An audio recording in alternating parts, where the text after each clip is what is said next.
Assalamualaikum. Hello everyone. Let me introduce myself. My name is Devina Rizkulia Rahma with NPM 2019-01527. I am currently an semester student, major guidance and counseling at Indraprasta PGRI University. Now I want to explain about self-regulated learning, where the material that will be conveyed will be easily understood by students, and the purpose of delivering this material is to make students more independent in the learning process. First, there is an understanding of self-regulated learning. Namely, self-regulated learning is self-regulation of learning for students who have three phases, namely goals, strategic planning, and understanding. Effective learning strategies as well as the motivation and persistence of applying the strategies until the task is complete to their satisfaction. They are likely to be effective learners. Self-regulated learning is a good target for student intervention because students can learn to become independent learners. Self-regulation learning is a reflection of the information process, not reflecting theory and research.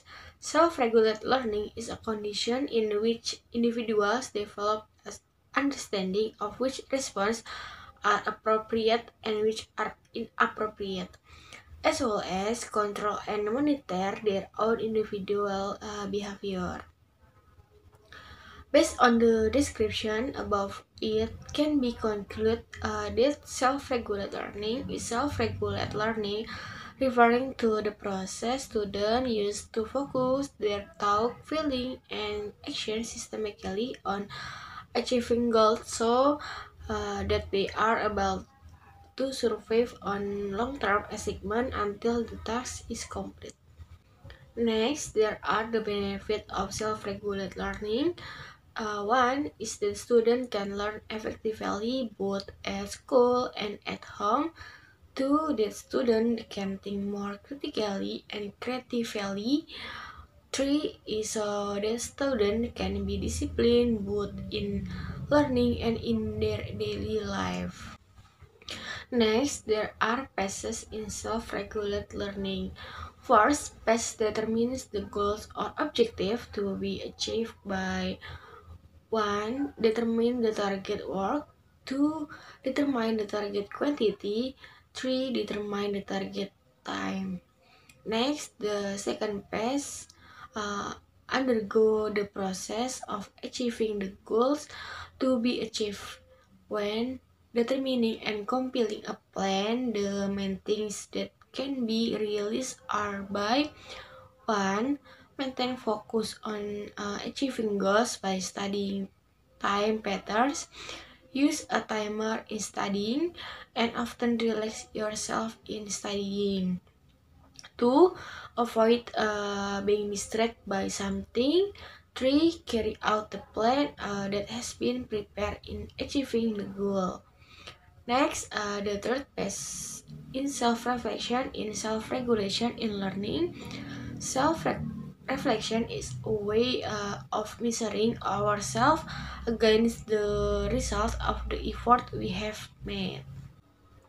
The character of students who have self-regulated learning. 1. Able to control and regulate the learning process in achieving the desired goals.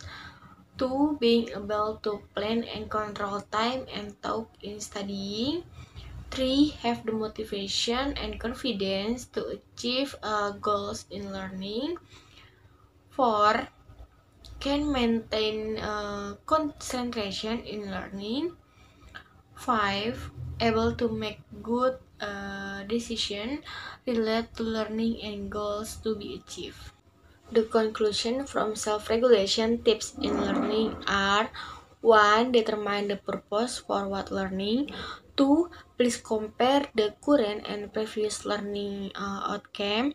3. Often reflect on the process, obstacle, and learning outcomes so far. 4. Identify the preferred learning style. 5. Multiply activities with hands-on practice to learn productively. 6. Often affirm yourself with positive affirmation, make small notes, and display the achievement that have been successfully achieved. 7. Before starting to study, start with prayer and intention. 8. If something is confusing in the learning process, don't be embarrassed to ask to the teacher or someone who understand the material being studied. Maybe that's all I can say about self-regulated learning. Thank you. Wassalamualaikum warahmatullahi wabarakatuh.